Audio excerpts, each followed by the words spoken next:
Welcome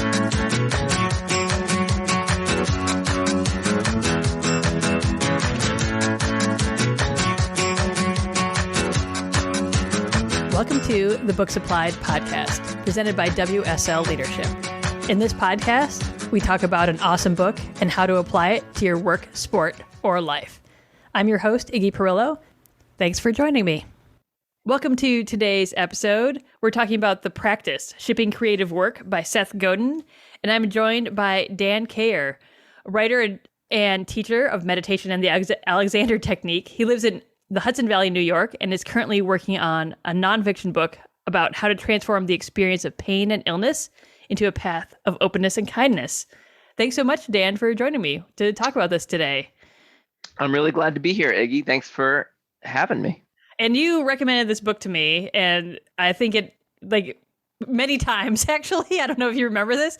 What, for you, made this book so interesting, impactful, made it stick out for you? I did recommend this many times, and what I really like about his work, Seth's work, I subscribe to his blog.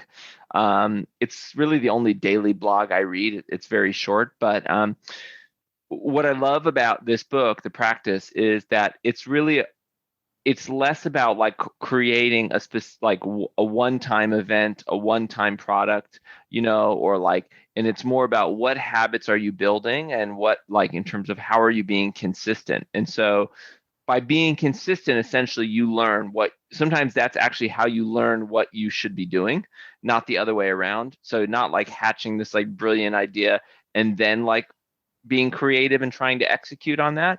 It's actually by being really consistent that you like learn about yourself, you get feedback on the product or the service or what your artwork. And so for me, actually, like, I read this book and committed to doing my newsletter every week for like 6 months or something, and I learned a ton. I had been more sporadic with it, and I learned a ton, and it actually caused me to kind of like shift my career thinking actually a bit. By doing your work, you revisited what you were doing for your work, and then that changed how you were doing your work in the future. Yeah, like, so I had a newsletter for several years, but it was largely like, every other week, or like, it wasn't extremely regular. And so what I found by doing this is that, like, forcing me to have these deadlines of doing it every week, it was like, well, even if it's not the best thing in the world, I have to do it. And it forces me to like stay engaged with the material. But also, I had been pre-pandemic, most of my kind of income was as an Alexander teacher, meditation teacher. And I taught this form of swimming that used the Alexander technique. And I liked all of that. But doing this practice made me realize that, like, I had been a writer for my livelihood a while back, that no, this is really where I want to be putting my effort. This is always what I've been drawn to. And so it kind of helped me like that, like, oh, I want to use my voice more in my work. And I wouldn't have learned that if I hadn't done that experience. Yeah. I think there's somewhere in the book where he talks about we develop a practice, and then our passion sort of follows the practice in some ways, where we realize our passion by the practice, like, and by practice, he means like doing the actual work. Like, by actually doing it, we become more passionate about it, or discover, or maybe rediscover, it sounds like for you, a little bit of like, oh yeah, this is a thing I actually wanted to be doing, or want to be doing more, whatever, usually in all the time, things like that. So I think I think this book is like fundamentally super practical. It's like, go do some stuff, but then a lot of the book itself is about, you can do it, kind of like motivational at the same time. Like, this interesting mix of, here's what you need to do, and here's how it's going to help you out. Like, you're not going to be hooked by the outcome, because you're going to be developing your practice for your work in some ways, and not hooked by like only trying to serve the masses. I think he kind of talks about, like, if you're just trying to serve the masses, it's not a great reason to do whatever work you're doing. But you can get better at what you're doing by practicing, by doing your work, and you can do it. Like, I feel like there's a lot of like kind of upbeat, you can do it sort of language in there too, which was a good mix for me. Yeah, I would agree. I think he's very encouraging, which I think is really an element that's needed. And he's striking this really interesting balance between like you have something you everyone has something important to contribute.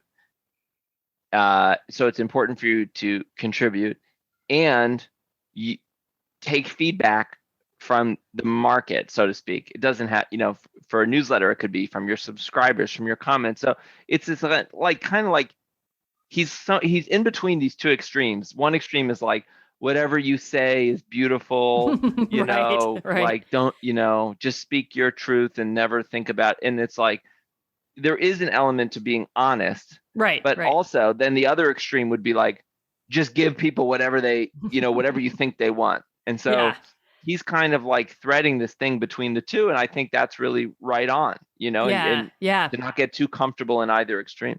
Right. Because if you're only serving yourself, essentially, you're actually not serving other people very well. If you're just like, I think I'm amazing, like, well, does anyone else think you're amazing? Or are you reaching anyone else? Like, are you having an impact? And the flip side, of course, yeah, if I'm only doing stuff to serve other people, am I serving myself or doing what's authentic, for myself too? Yeah. I think one of the other things that he said that I thought was fascinating was somewhere like he has these sort of different lists that he comes back to his list different times throughout the book. It's kind of the structure is interesting, but he says attitudes are skills, and I love that line that we basically can train our attitude is really what he's saying, and I've seen that in action a lot with people who are like, ugh, everything's terrible. I'm like, well, you can train yourself to not think everything's terrible and then not have everything be terrible, or like your attitude in terms of how you approach your work is also a skill. Like, oh, I have to just drag it out of myself. Like, oh, that doesn't sound very fun or motivational. If that's your attitude toward your work, like that's maybe a skill you need to work on itself too. Yeah, it's interesting because I feel like, yeah, the book really kind of, in some ways, like psychologically simplifies your life because you're not like without deadlines and without a regularity, you're subject to your own whims and energy levels and this and that, and which you have to pay attention to that stuff. But it's also a little psychologically simplifying to be like, well, this is what I have to do, and it's like being in the army or something. I mean, I Right. haven't been in the army, but like more Structure. structure Yeah. in Yeah. that way. And I think that, like, I know what I think I find so helpful and also so challenging about this, and I think why I'm drawn to this book at this time also in my life is I have two young children, and I'm really like the kind of the primary kind of caretaker, and especially this like last 15 months, it's with COVID, it's been, unpredictable to say the least, like when they're home and when there's this. And so I can so see how my creativity, my output are really affected when I don't have consistent kind of Mm-hmm. space and time and goals. Yeah. That structure super important for sure. For sure. Were there other parts of this book that like caught your eye as you were reading? I mean, I think really like his emphasis on like what he calls shipping creative work. Mm. So, you don't hold on to it forever. You don't sit on it till, he talks about how perfectionism is not the same thing as like an emphasis on quality as high Right. standards, Yeah. Yeah. That's so you know? good. Yeah. So that's important. And I think I feel in many ways the book gives you permission to do stuff that's imperfect, but also is very challenging because it's like, no, you have to keep doing this and doing it and doing it. And you don't know when you're going to get the outcomes that you might want. Right. Right. It's He, not a he, promise of like everything will be amazing. Yeah. Right. yeah, Right. and in fact, he talks about in the book of like also knowing when it's time to wrap something up, and that's something for me that became clear also is like, yeah, it eventually, right? Not all business ideas or life ideas or creative ideas work. That's just normal. People go through all these experimenting and failures and stuff. And so that means you actually have to know at a certain point to be like, okay, I tried this and this is not working. I'm going to try something else. Yeah, right. When to call it a day for sure. And he really, I think, emphasized that you're really honing your process. At one point, he says, good process leads to good outcomes. But part of the process is like exactly what you were saying, knowing that like, well, my process was to try this, see what happens, figure it out, get good at it, as good as I can get at it, and then if that's not good enough, maybe I need to like cut it and try something else, head a different direction, do whatever else is something else.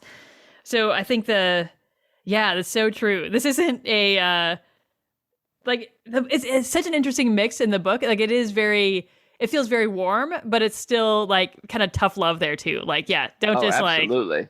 you can't just like float and everything's gonna be amazing.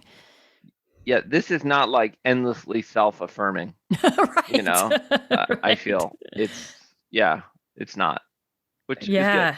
Yeah, no, I think it's great that way too. I think he does a really good job of like, I think you mentioned this before, sort of find that line between like serving too many people and serving yourself only, but also between, just doing whatever and, throwing it up out there and this, perfectionism that is so constraining and like crippling to people that it like holds them from actually producing and doing stuff and making products, making anything and putting it out to others and putting it out into the space.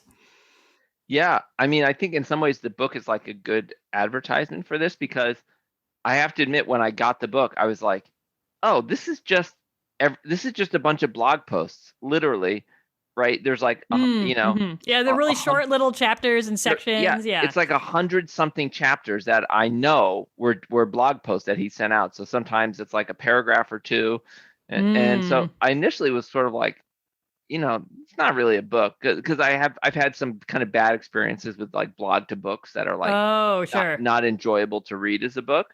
But you kind of see like, yeah, he got the work out there. He got his ideas out there, and maybe he could have spent longer, weaving this into like a more traditional book structure. Maybe that would have been helpful or not.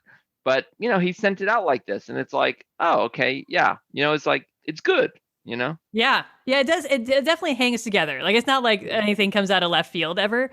But that's interesting. I don't follow his blog, but that's interesting that you're like, oh yeah, these were his blog posts. Like, that makes sense. But the themes come back again and again. Like there's certain pieces that he'll come back to and revisit and explain. Like, kind of, it goes into a little more depth. But you're right. None of the chapters are more than a couple pages long, or it's like a story, or like a quick story or a quick idea or something like that. He's pretty succinct, which I thought I enjoyed. Like, I don't need a 12-page, essay into what it means to, be creative right now. I just, this was great for me too. I think the format was great. And it's all based on this is his practice. I mean, he has a blog 7 days a week for like years, and sometimes it's very short. Sometimes, it's never very long, but I mean, he really walks the talk. I mean, I'm like, how do you do a daily blog 365 days a year for years? Right. Well, I don't know what his actual process is, but it seems like some of these fit together so well that I wonder if he sat down and wrote one day. I suspect that he takes one day and writes 5, 7, 10, whatever, a bunch of entries all at once, because they really, or he pulled them together for this book and went back and like revised them to make them fit like that, because they are, the ideas develop over time. It's not just like 100 different random things. It's really a thoughtful approach, for sure. He talks about also, one of his other quotes I pulled out was, "Our desire to please the masses interferes with our need to make something that matters." And it's interesting because I think a lot of people would say like, what matters to the masses is what matters. I think this is like sort of a competing idea. And he's like, no, pleasing the masses conflicts with what matters. And I guess pleasing versus mattering is like the difference there, right? To please people is not to do something that matters often. Like, if we're just pleasing them, we're kind of like coddling, people, and supporting them and being maybe too gentle. And that maybe that sort of pleasing gentleness isn't what matters to people, fundamentally. I mean, I think it'd be interesting to talk to him about, like, I'm curious, right? Because he's a business writer and has been writing about businesses and, advising and, working with business leaders for a long time, a thought leader. And so in terms of like what matters most, if you think about this in like an like a business sense, which a lot of these, this book is obviously easily applied to starting, meant in some ways to be starting your own business or a creative project. So I do think that Seth Godin is like he is interested in how the marketplace, Hmm. whether the marketplace registers something, but he also has this like ethical point of view too. So that's why in his blog post, for instance, he's kind of um, he's critical of like certain kinds of social media environments and this kind of attention economy and things like that, even though it's very financially successful. So he seems to have this. He's interested in that it performs well in the market because then people like it, but also that it's I don't think you would be like cigarettes are like a great business. Right, right, right. They're bad. Even though They're they're so bad for pleasing people. to some people. Yeah, Yeah. exactly. Right, right. That's interesting. Yeah, I think, really talks about, though, your practice is in terms of creating who you are. And so I think this is probably why the ethical choices that are part of your practice really matter, because this is really creating, he says at one point, do then be. Like what you're doing creates who you are and who you become a little bit. And he also says, like, yeah, we become what we do. And so how we're using that time in our choices, whether it is pleasing people or not, or creating work or not. I think there's this sort of classic line. I don't think he says it in here. He's like, yeah, you're not an artist unless you make art. You're not a writer unless you write. You're not a, chef unless you cook. You're not like you can't own these identities unless you actually do the thing that, is a part of that identity. And so you have to do the thing first, and that's how you become the thing that you do. Like everyone, I think he does a good job of sort of taking people down a few notches from like, well, I'm not going to be, perfectionism, but also the people that don't want to try something new because they're afraid it'll be bad at it. Like, yeah, we're all terrible when we try something new. Like, that's the point. It's new. We're bad at it. And I feel like he's definitely on the side of like, great, do it. I don't, no one cares if you're bad at it when you start. Like, that's the point, that you engage in this practice by actually doing it. And that's how you get better at it, and or find passion in it, and or become, that entity that you want to be out there. I mean, I would say that, yeah, I agree, and I think like another benefit of reading this book was actually like being able to separate like something that I think is worth doing from something that is like part of my career. So like Mm. my newsletter, originally I wanted to kind of have a paid subscriber based newsletter, and I think like one of the things I learned from that 6 months of this regular thing is that like I want to write for like a more stable kind of organization, like work for a brand or on behalf of an organization, and keep doing my newsletter, but not necessarily have to feel that my newsletter is going to be like the thing that financially supports me. Like so it Mm-hmm. helped me kind of see that like, not everything you do, you have to make money off of, or it has to be like a big thing. Right, right. Yeah, you don't have to be like the cold-hearted capitalist about everything Yeah. that you're Or passionate it, about. it doesn't have to be a huge smash hit either, right? Like if you're interested in writing poetry or making art or something like that, these lessons totally apply. Just keep showing up. Yeah, yeah, Yeah. exactly. And I think that, and that's all. I mean, he says at the very beginning, the practice is all we can control. Like after that, like everything is out of our hands. Once he does, I think one of his very first sort of chapters in the book is about whatever we do, once it leaves our hands or our screen or our mouth, like it's out there. Like we have no control over what happens next. How people take it, how they don't, if they love it, if they, hate it. Like that's not in our control, but the practice is in our control. And by practice, like the repetition of like how we're going to keep doing these things, how we're going to approach the work itself, like the actual creative process, the actual like producing and like getting it out, shipping it, getting it out there, getting it out the door, out off the screen, like whatever, off of draft mode, like into the world in whatever way it is, wherever it's going. Yeah. Yeah, exactly. Was there anything that from this book that you're sort of using and applying in your world right now, or that made you change how you're thinking or approaching anything? I'm just thinking about there's one thing I want to say here, which is there's a section that I kind of highlighted that I was thinking about. Every creator who has engaged in the practice has a long, nearly infinite string of failures. all the ways not to start a novel, not to invent the light bulb, not to transform a relationship. Again and again, creative leaders fail. It's the foundation of our work. We fail and then we edit and then we do it again. So I know that he's a meditator. And so Mm-hmm. there's a lot in this book that's kind of like drawn from, or that parallels that kind of work too, the idea of just coming back, just fresh start again. Mm-hmm. But also the idea of like, kind of like examining, like he talks also in the book a lot about like, what is our narrative, right? Mm-hmm. And so like for me, I noticed that like my narrative is like, I'm really busy. I'm a dad, I have stuff to do with my house, um and obviously some of that is true, but there's also like a narrative that's like I don't have time. Yeah, right, And right. I think like this book helps me see, well, there's some choices there actually. There's some priorities, and I could kind of examine that a little bit. Yeah.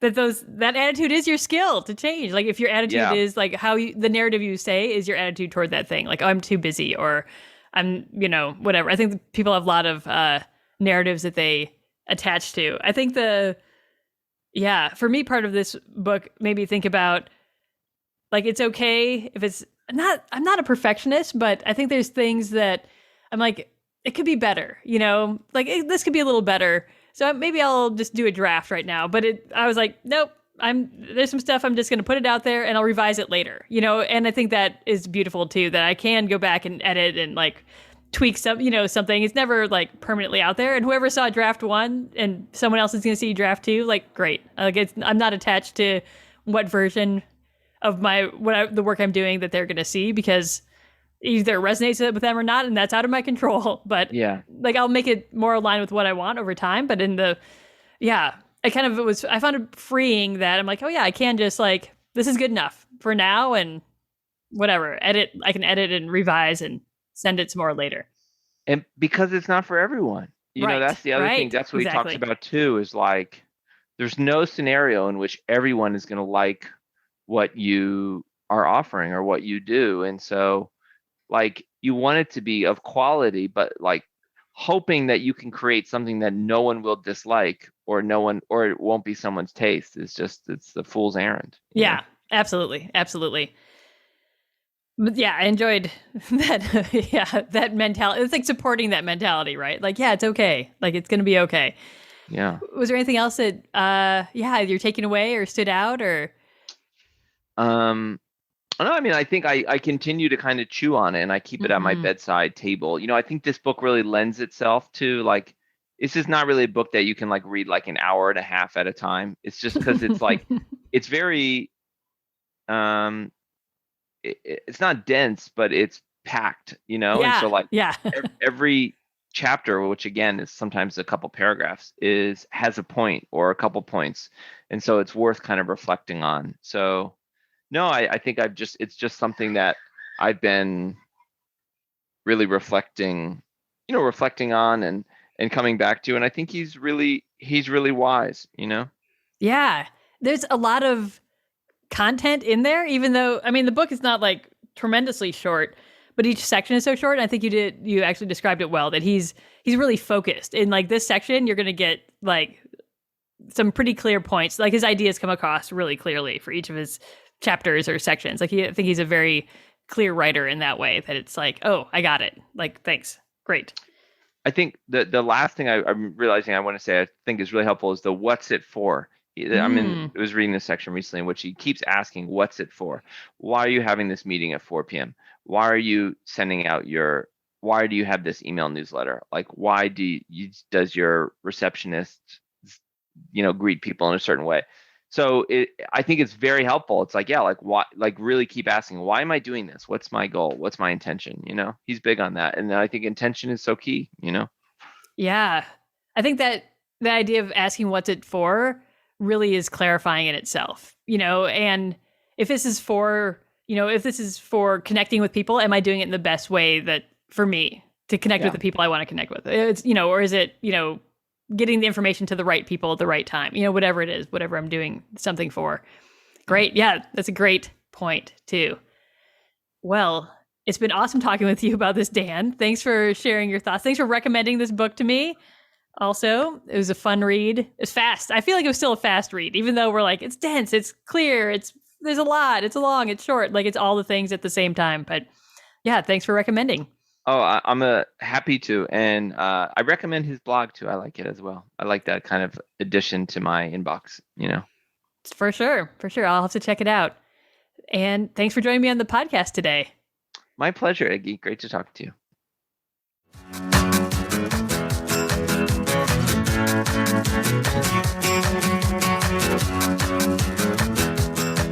Thanks for joining us for this episode of the Books Applied podcast. I hope you enjoyed getting to know a new book and learning how to apply its ideas to make your work, sport, or life a little bit more awesome. For more leadership education-related content, including conflict management checklists, invitations to a fun free lunch that happens monthly, upcoming classes, webinars, and mastermind groups, please head over to wslleadership.com. Thanks, and have a great day.